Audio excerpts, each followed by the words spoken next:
next hand, the cutoff raises is $6, and we call on the button for $6. So I think re-raising here as a bluff is all right.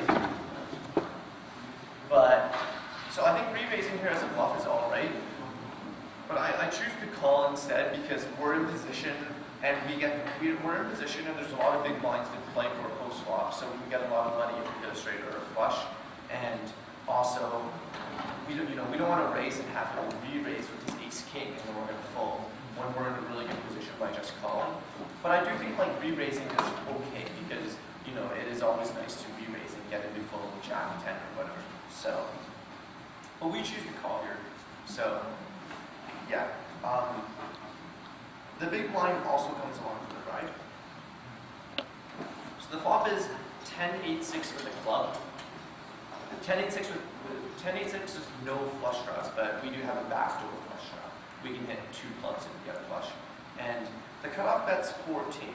So the big blind checks. The cutoff continuation bets to 14. And we call here with our medium strength hand. We're definitely not folding. We have a straight draw. We have a 4-out straight draw to the 9, and we also have a pair of 8s. So we're definitely not folding. Raising is sort of suicidal when we have a medium strength hand that could play well in the position on a lot of turns. So we also have the backdoor flush draw, and our straight draw is very legitimate because there's no flush draw out there. So straight draws are a lot weaker when there's flush draws out there, but our straight draw is very good. So we have to be wary of a big blind check raise, but this is also less likely when there's no flush draws out there. So we're just going to call. The big blind folds, and the turn is the queen of clubs. So it gives us a flush draw, but it's otherwise a pretty bad card for us. And he bets 30 on the turn. So let's analyze this. So we're definitely not folding once again with a pair, a straight draw, and a flush draw. So let's look at the benefits of calling or raising. So I'm going to go very in depth into this one, in the same hand. But okay, so let's go to benefits of calling.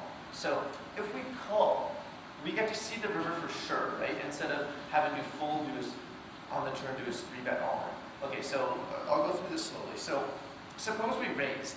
If we raised something like, say, like $70, and he went all in, could we call? So that's a good question to ask, because remember what I said. Whenever you bet, whenever you raise, you should be prepared for the other guy re-raising.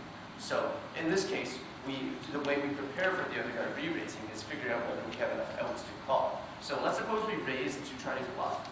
So let's say we raised to 70, and then he went all in. So we have 110 left. So we'd be calling 110 to win a total pot of 400.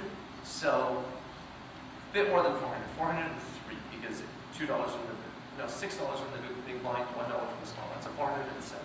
But so we have 110. So and the number of outs we have is something like 9 clubs plus 4 nines plus 13. So that's plus 4 is 13. Plus 4 nines is 13. Minus the 9 of clubs is 12. And then plus maybe 2 eights is 14. And there's also 3 sevens, but let's say hitting a 7 is only good like a third of the time. So like something like 15. So like 15 out of 45. So it would be close basically. It would be close. If we give ourselves 15 outs, then we can call. But I said here that we probably fold to his turn bet just because, if he has 2 pairs, then not all those outs are good. Because sometimes we're going to hit a flush and he's going to have a full house. Or, sometimes the worst case is he's going to have a better flush draw, and then we're actually really screwed. Or, or something like he can have a set. He can have pocket 6s, pocket 10s, and then often we're going to hit a straight, and he's going to, or something like that. Or he could already have a straight. Right? He could have like Jack 9 or 9-7, in which case we only win if we hit clubs. So overall, it's kind of close, but I think overall we're probably folding. So one benefit of calling is instead of having to fold to his turn 3-bet all in, we get to see the river and try to hit a club or whatever. So also another good thing of calling is if we do have some chance of winning the pot in the river because we do have a pick, right? Like we don't have to bluff the river to win the hand we miss. So benefits of raising is it can get him to fold some better hands like pocket jacks. And we can bet the river and win a bigger pot when we hit a club or an 8. It's hard to do this when we hit a 9 or a 7, since in both cases there's 4 to a higher straight. So it's good to analyze all the things that can happen. So the best rivers for us are basically clubs or 8s. So a 9 is actually, when the queen comes, a 9 is way less good than before. Because if a 9 comes, even though we have a straight, a jack is a higher straight, right? So our hand's actually not that good on a 9. I'd much rather hit an 8 than a 9. An 8 gives us 3 of a kind. And even though a 3 of a kind is a worse hand than a straight, how good your hand is only relative to the board, the 5 cards on the table, right? So in general, 3 of a kind, when the river is an 8, is a better hand than the low straight when the river is a 9. So those are the benefits of raising. So I choose to call in this situation. So with a draw that can't win showdown, like 9-5 of clubs, I would raise. So if I had something like 7-5 of clubs, or 9-5 of clubs, or a flush draw and a straight draw without a pair, raising is a lot better because you have more incentive to make it fold. When you do have a pair of 8s, you have less incentive to try to make it fold because sometimes you can win the pot with just your pair of 8s. So that's one. And also, with a draw that is exceptionally good, like ace-jack of clubs, I would also raise because my hand is so good, I'm good enough to call his all on the turn. I'm trying to go into lots of details here of the 3 types of draws, basically. So there's draws that are so good that you can just raise and put your money in because you have so many outs. And then somewhere in the middle are the draws that are sort of good, like the ones we have, but not good enough to put all your money in, and those are the ones you call. And then on the low end of the scale are the draws that are sort of bad, and those are the ones you would also raise. So it's sort of the same paradigm as always. It's the best draws you would raise, the best hands you raise, the medium hands you would call, and the weaker hands you would raise, right? So it's sort of the same paradigm as before. Anyway, so we call. Okay, and the river is the ace of spades, and he checks to us. So obviously we now have a terrible hand. I mean, we still have a pair of 8s. So the only decision is, are we going to bluff this river? So we bet 70 on the river as a bluff. Okay, so let's do some analysis. So yes, we do have some chance of winning with our pair of 8s. So there may be no need to bluff, but there's a lot of higher cards on the board now. So the pair of 8s that looks pretty good on the flop is a lot worse when there's a queen on the turn and an ace on the river, right? So the pair of 8s is actually not a very good hand anymore. So when we have a decent hand, we don't need to bluff. But the thing is, the pair of 8s is now, it went from a decent hand to a pretty bad hand when the queen came and an ace came. So there is some reason to want to bluff. And also, the pot is big in this case. So money went in on both the flop and the turn. So both of your ranges are a lot stronger. So your bluff is a lot more effective because your opponent, if he has a 10 or a queen, or even a weak ace, he's probably going to fold your bet. Because what do? We call this flop bet, we call this turn bet, and we bet the river, right? We've represented a lot of strength through this. So by betting, he can give us a lot of credit and fold a lot. If the flop went check, check, and the turn went check, check, and he checked the river, and we bet on the river, there's no way in hell he's even folding the queen. He's definitely not folding an ace. The bluff is a lot worse. But when we call the bet on the flop, and call the bet on the turn, and bet big on the river, it's a lot more credible. So the ace is also always a scary card, and because it's overcarded the board, those are always scary, basically. And the advantage of being in position is that we already know our opponent checked the river, right? So that's another incentive to bluff. We already know he checked the river, so his hand is probably not that good. Because if he had an exceptional hand, he wouldn't bet the flop, bet the turn, and check the river. So this is another reason why being in position is so good. If we were the small blind this hand, there's no way we could have had this opportunity to bluff the river because, on the river, if we were the small blind, we probably wouldn't bet, we'd probably check to him because we don't know that he doesn't have a good hand, right? But the point is, he checked the river, so we don't think he has a good hand. So this bluff is only possible in the first place because we were in position. So this is another reason why being in position is so good when you have to make flop decisions, turn decisions, and river decisions. Okay, so he folds. So let's now do some exact analysis. So I want to do one example of exactly analyzing what hands your opponent can have. So this is going to be fairly in-depth, but I think it's good to do this once because this is basically how professional cash game players think. And it seems overwhelming at first, but I think it's good to sort of give an example because it sort of shows eventually, if you want to get good at poker, the road that you're trying to go down. So let's do an exact analysis of how we're going to do this, which means we got to start from the beginning of the hand and try to figure out what our opponent has. So obviously it's impossible to answer exactly, but the whole point of poker, right, is to figure out what cards your opponent has, right? That's basically the art of the game. Like the game is all about figuring out what cards your opponent has, because like the mathematical probabilities aren't that hard after you know the basics, but the entire difficulty of the game is figuring out what cards your opponents are likely to have. So to do this, we put ourselves in our opponent's shoes. So basically the way you do this is sort of like you know, you start off with a wide range of hands, and then based on his actions, you sort of narrow the hands he can have. So first, let's look at pre-flop, right?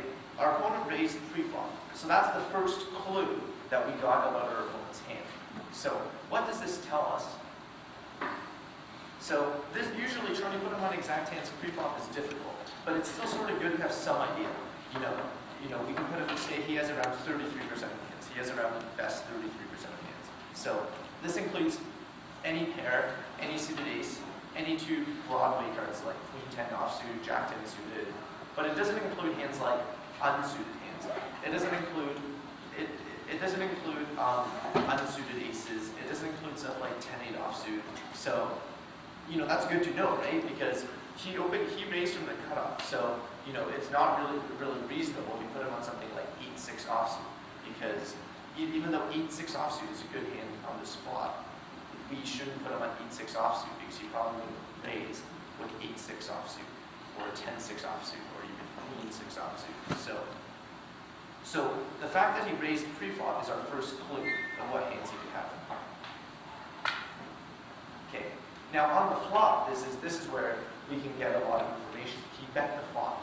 So this gives us a lot of information about his hand. So what do we put him on? Let's look at what he would and wouldn't continuation bet. So before we do this, let's first review the factors of when a player would continuation bet. So at the beginning of the lecture, I gave examples of why you should continuation bet versus why you shouldn't continuation bet. So this was sort of the reasons.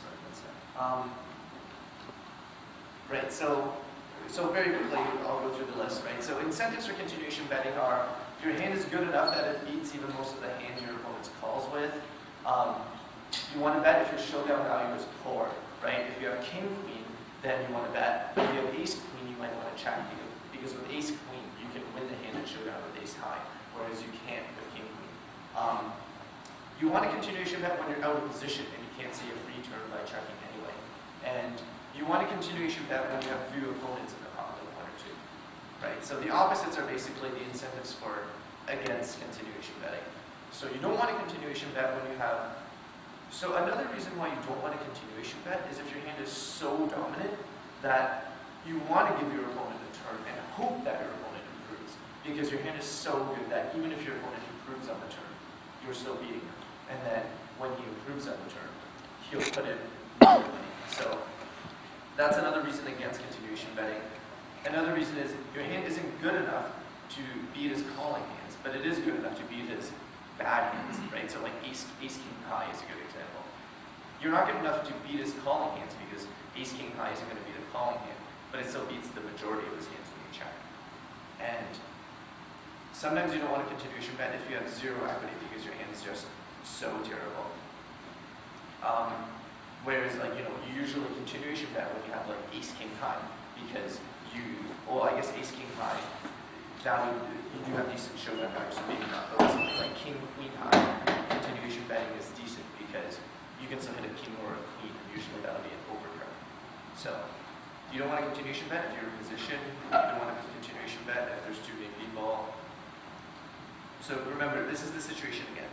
He continuation bet here. So let's sort of analyze the hands you have pre-flop and put them into the categories of whether he would continuation bet or not. So we'll go from the strongest hands to the weakest hands. So the hands that are so strong that he's likely to trap or check raise, I'd say are, so remember the flop. The flop is 10-8-6, and remember that our opponent raised from cutoff. So he probably has something like top 30, top 33% of hands pre-flop. So the hands that he checks, because they're so good that he wants you to improve because he still beats a hand that improves, are 9-7, which is the nut straight, right, on 10-8-6. So I guess only 9-7 suited, because 9-7 offsuit he probably would not raise from the cutoff in the first place pre-flop. So 9-7 suited, pocket 10s, and pocket 8s, but pocket 8s is less likely because we already have an 8, so there's only one combination of pocket 8s, whereas there would be 3 combinations of pocket 10s. Okay, now the next big range of hands is hands he value bets. Hands that are good, and he's hoping we call the weaker hand. So these hands are pocket aces, pocket kings, pocket queens, pocket jacks. Two pair hands like 10-8 suited, 8-6 suited, occasionally 10-6 suited if our opponent's a bit loose. And also strong top pairs like ace-10, king-10, maybe queen-10, jack-10, maybe. So there are some gray areas, but it's still good to have a picture in your mind of what. So notice that I said pocket 10s and pocket 8s are good enough to check, but pocket 6s I said he would bet. So this is sort of another gray area, but the reason why, so in general, even though pocket 10s is a better hand than pocket 6s on the swap, almost always you would rather have pocket 6s. And the reason is because when you have pocket 10s, it's really unlikely for your opponents to have a hand that you beat, because you already have 2 of the 10s. So your opponent can't have ace-10. And if they had ace-6, they're probably not putting in that much money. But if you have pocket 6s, there's still 3 10s left out there, and your opponent can have ace-10. And then they'll put in a lot of money against your pocket 6s. So that's why I think if my opponent has pocket 10s, he might check. Because he knows that he's not getting much action because he already has 2 10s in his hand, and 10 is the highest card. So, but I think he'll probably bet pocket 6s. Okay, now hands of medium strength. These are also hands I can eliminate from this range because I know that he bets, so he can't have these hands. But hands of medium strength that I would guess he would check are hands like jack-10, 10-9, pocket 9s, pocket 7s. 10-7, 7-6, these hands are pretty good. They're basically similar strength to our hand, 8-7, and I would guess that he'd probably check because he beats all the hands that fold, and he would lose whenever he gets called. So there's not much reason for him to bet. Okay, and then below that are the hands that he sort of bluffs that he bets. So basically, after the flop, I can put him on one of 2 ranges. He either has one of these ranges, he either has one of the hands that he value bets, or one of the hands that he bluffs. And the hands that he bluffs, I'd say, are the hands that are pretty weak, but still have lots of equity, so he can bluff. Because remember, if you have 0 equity because your hand is just so terrible, he's probably not betting into 2 people, right? Like 2 people, I guess, isn't that much, but still, if he has something like pocket 2s, he's probably not going to put in money with pocket 2s on this flop because it's pretty bad for him, and there's 2 opponents. So I'd say the hands that he does bluff are hands like ace-6, which have a pair and an overcard, but it's still a bad hand. King-8, ace-king, any 2 overcards, there's a good chance he's going to bluff. Ace-king, ace-jack, queen-9 has a good straight draw, right? Queen-9 can hit a jack to hit a straight, or hit a 7 to hit a straight, so queen-9 is a good hand. Queen-jack has 2 overcards and a straight draw, can hit a 9. Jack-7, Jack 7 is a bit weak, but Jack 7 can at least still hit a 9. You know, King, Queen, I didn't list a lot here. King, Queen, King, Jack. I expect him to bet a lot of those. And then the lowest class is the hands that he just check folds because they have 0 equity. So, you know, this is like Queen 5 suited. If he happened to open Queen 5 suited pre-flop, he probably would bet here. Or, you know, pocket 3s is also extremely weak on this board. Ace 2, also nothing going. So he probably just not putting money in give up. So anyways, so like Bayesian updating or like Bayesian eliminating. So the idea is, you know, you started with, he can have any 2 cards that you know that he bet the flop, he raised pre-flop, so you said he only has 33% of hands, and then he bet the flop, which gave you more information, and now you put him on one of these 2 ranges only. And then we can do further analysis on the turn of what he may have, because we know that he bet the turn. So let's look at why he might bet the turn. So he might bet the turn if he had a good hand, he bet a good hand for value on the flop, and his hand is still good on the turn. So, you know, if he had pocket aces, he bet pocket aces on the 10-8-6 flop, you called. He's probably betting pocket aces again on the queen turn because pocket aces, you know, still a monster hand, is still a good hand, and he's still going to bet. Or, why else might he bet again on the turn? He might have blocked a speculative hand on the flop and now hit the turn or improved his draw. So like, if he had king, queen, he's probably betting the queen turn because, you know, now he has top pair, right? That's a great turn card for him. He's going to bet. If he had ace, queen, same thing. If he had king, jack, that's still a pretty good turn card for him because before he had nothing, and now he has a 8-out straight draw, right? If he had king, jack, now he can hit a 9 or an ace to hit a nut straight. By nut, I mean the best possible straight. If he has ace-king, same thing. That's not a bad turn card for him. If he has ace-king, he still has 2 overcards. He can still hit an ace or a king to have the highest pair possible. Plus, now he has another, he can hit a jack to hit a straight. So the card improves a lot of his bluffing range. And also, it's an overcard, so it's a scary card. So there's a good chance he's betting again. So this is the situation again. So let's analyze the hands that he bets. So I'm only going to look at the hands that he could have, right? There's no reason to look at any hands other than these 2 ranges of hands. Because anything else, I've concluded that he basically doesn't have. So the hands that he value bets, again on this, so these are the hands that he value bet on the flop, right? So on the flop, I said he has 2 ranges. He was either bluffing or he was value betting. So now let's look at the hands he value betted on the flop and see what he would do with them on the turn. So I said pocket aces through pocket jacks, 6s, 2 pair hands, top pair, top kicker hands. So we can eliminate pocket jacks, ace 10, and king 10. Because if he has pocket jacks, king 10, or ace 10, he's probably not betting this turn. Everything else he's probably betting again, right? Pocket aces, pocket kings are still good. Pocket queens is now a monster because it's 3 of a kind. Any 2 pair hand he's probably still betting. Pocket 6s is still a good hand. Okay, now let's look at his bluffs. Also, so a lot of his bluffs also have an incentive to keep betting. Ace king, so like I said, ace king is still pretty good. Ace queen, obviously betting because it hit a queen. King queen hit a queen. Queen jack hit a queen. Ace jack hit a good straight draw. Ace jack can hit a 9 or a king. So so ace jack has a good straight draw. So I'm going through a lot of these straight draws pretty quickly. So it's good to familiarize yourself with all the different straight draw combinations on sort of connected boards like this. So ace jack has an 8-out straight draw. King jack also has an 8-out straight draw. You know, ace 5 of clubs you might keep betting because he now has a flush draw. Jack 9 now has the nuts, so Jack 9 is going to keep betting. And the hands that we can eliminate from his range are hands like ace 6, king 8. Like ace 6 and king 8 got no help from his turn, right? So he's probably checking. Jack 7 and king 7 would probably give up. And also something like queen 9 might not bet even though he hit a queen because it's just still not that strong a hand. Like he had queen 9 here, even though he hit the turn, it might still not be strong enough for him to bet. So, all right. So now I'm gonna like mathematically enumerate the combinations.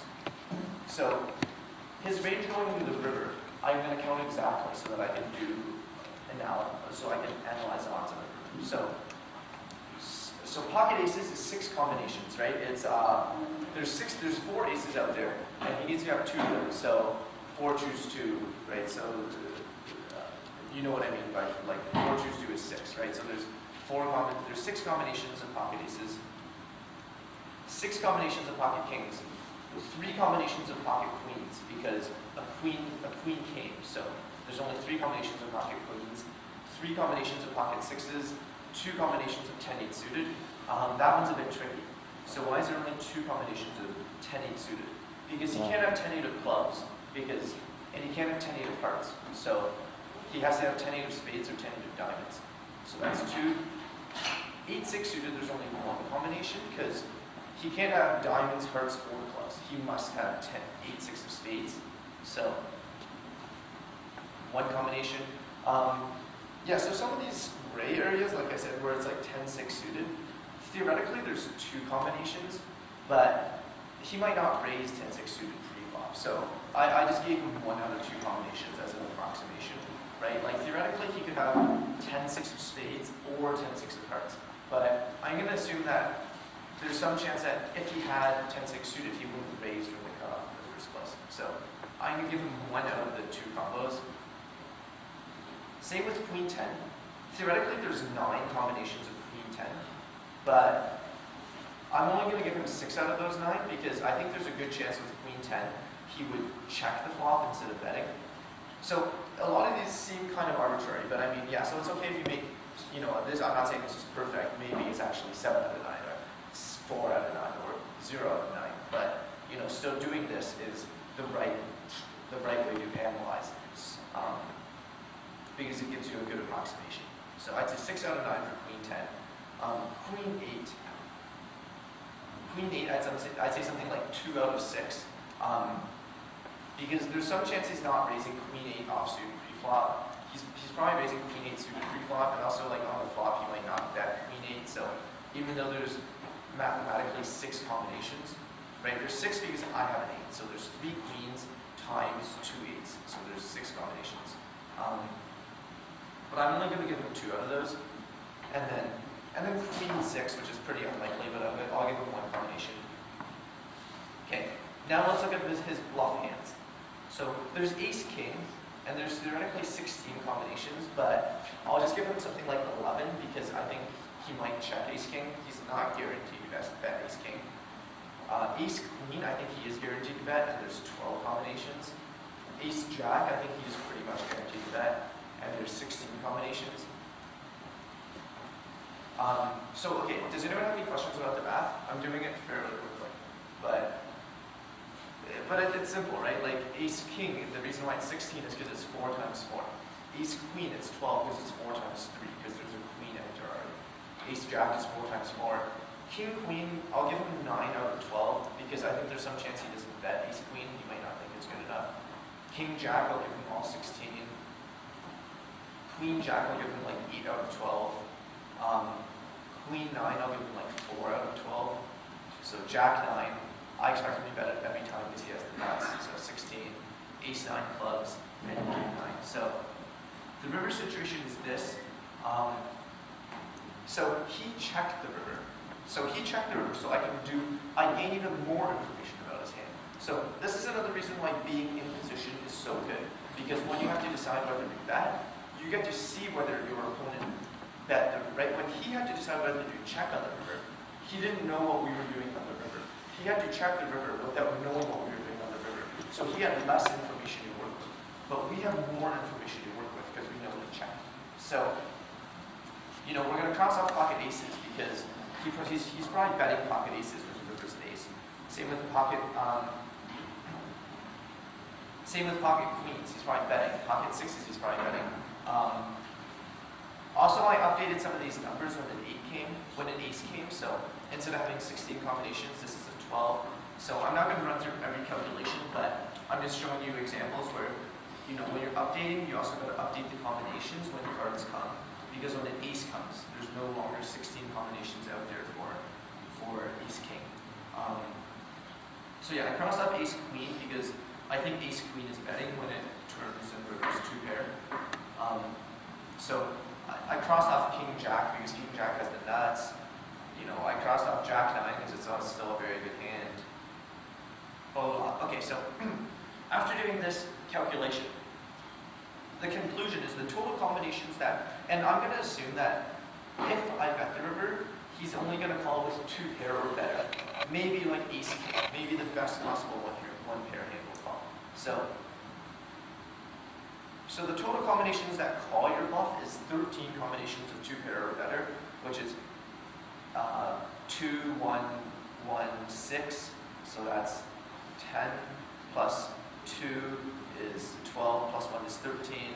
And then let's say out of his 8 possible combinations of ace king, he'll call you half the time. So let's say 17 combinations call your bluff. And the total combinations that fold to your bluff is 4 combinations of ace king, 6 combinations of pocket kings, 12 combinations of ace jack, blah, blah, blah. So it's about 45. And total combinations where it doesn't matter. So all of these combinations were hands that are better than yours that fold to your bluff.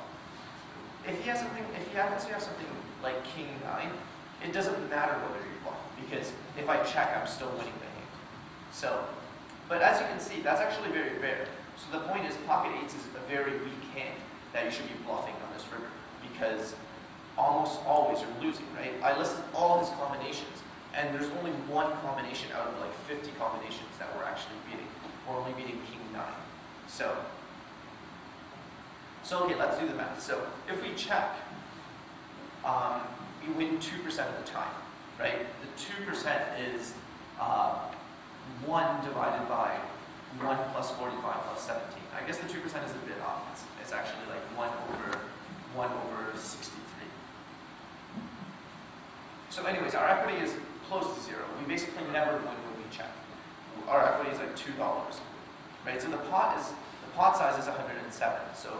So basically checking, like, we're never going to win by checking. If we check, we're giving up, basically. Okay. Now let's say we blocked 70. Then 73% of the time, he folds a better hand and we win the entire pot of 107. And 27% of the time, our bluff gets called and we've lost an additional 70. So the equity is this, which is $59. So as you can see, bluffing is overwhelmingly profitable, right? Our expected money, instead of being $2, is now $59. So it's overwhelmingly profitable. And even if so, this number was only 0.27 chance that he calls. Even if it was like 50% of the time he called, it would still be profitable.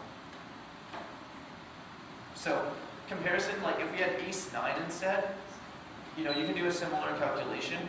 And it's a bit different because the things you block are different. Like, there's fewer combinations of ace king because you have an ace in your hand. But overall, you'll get something like the total combinations that fold to your bet is 10. The total combinations that call your bet and beat you are 16. And the total combinations that you beat, that it doesn't really matter, are 21. And the total combinations that beat you but will call your bet is 0. So, like, if you bet with ace 9 on this river, he's never going to call you with a weaker hand. So anyways, so if you do the calculation here, the equity of checking is $47, whereas the equity of bluffing is $46. So it's actually better to check in this case. So it's actually kind of interesting. So if you can see in the first case, our equity for bluffing was $59, whereas in this case, our equity for bluffing was significantly lower. And the reason is because when we have an ace in your hand, it weights the probabilities such that our opponent is more likely to have a hand that calls our bluff, as opposed to a hand with just an ace that folds to our bluff. Right? So in general, the way you do this calculation is, so these are the same numbers. I'm just going to call the first thing A, the second thing B, the third thing C, and the fourth thing D. So the total, so the hands that fold to my bet but would have beat me, I'm going to call that A. And the total combinations that call my bet and beat me are B. The combinations that I beat but will fold to my bet is C. And the combinations that I beat and will call my bet is D. So usually, okay, so if you do the calculation, so I'm assuming A, B, C, and D are percentages.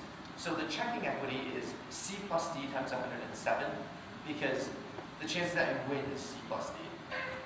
And the betting equity is B% of the time you bet and lose. So you lose $70. And A plus C of the time he folds, so you just win at $107. And D% of the time he calls with a weak hand, so you actually win an additional $70. So if we want to figure out when betting is better than checking, we just subtract this from this to get that the difference is A times 107 plus B times negative 70 plus D times 70. So we bet if this is positive and we check if this is negative. And so the thing is almost always either A is 0 or D is 0. Because it doesn't make sense if to both expect your opponent to sometimes fold the better hand, yet sometimes call with the worse hand, because that's inconsistent, right? That assumes your opponent is inconsistent. Why would he sometimes fold a hand that's better than yours and sometimes call the hand that's worse than yours? That doesn't make sense. So the calculation is actually fairly simple, because almost always either A is 0 or D is 0. So if D is 0, this is like the definition of bluffing, right? The definition of bluffing is when D is 0. And D was the chances that he calls with the worst hand.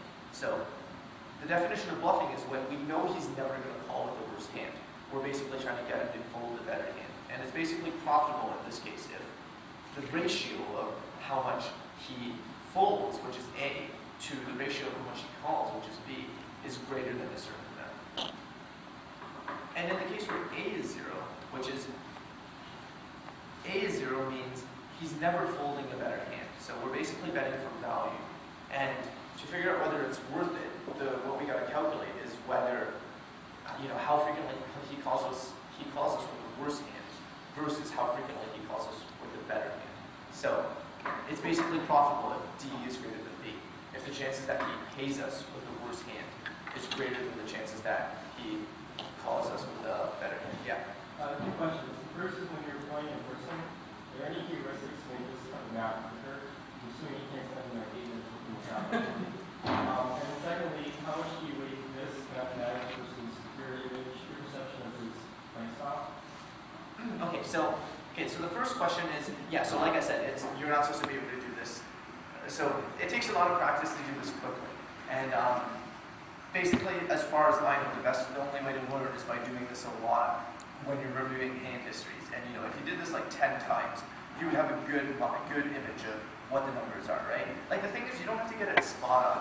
You just gotta know whether this equation is greater than 0 or less than 0, right? You don't have to answer the question what my equity is. You just have to answer the question, is betting better or checking better, right? So an approximation is decent because as long as you get it on the right side of the line, you make the correct decision. And in terms of like image, so that's a very good point. It's very important. And the only ways that skews things is these numbers. So if I look like a clown, if I've done a lot of if I've done a lot of stuff that if I've made a lot of bluffs and everyone thinks I'm just gonna put a lot of money in randomly, say here to where I expect him to. So when I did this calculation, I said the total combinations that fold to your bluff, I listed ace king and ace jack here. If I've been looking like a clown, I would try and move ace jack up and ace king up because I don't expect him to fold ace jack or ace king. I've been showing that I can make a lot of bluffs. So the image basically just affects these numbers. So a lot of these numbers are based on the generic image.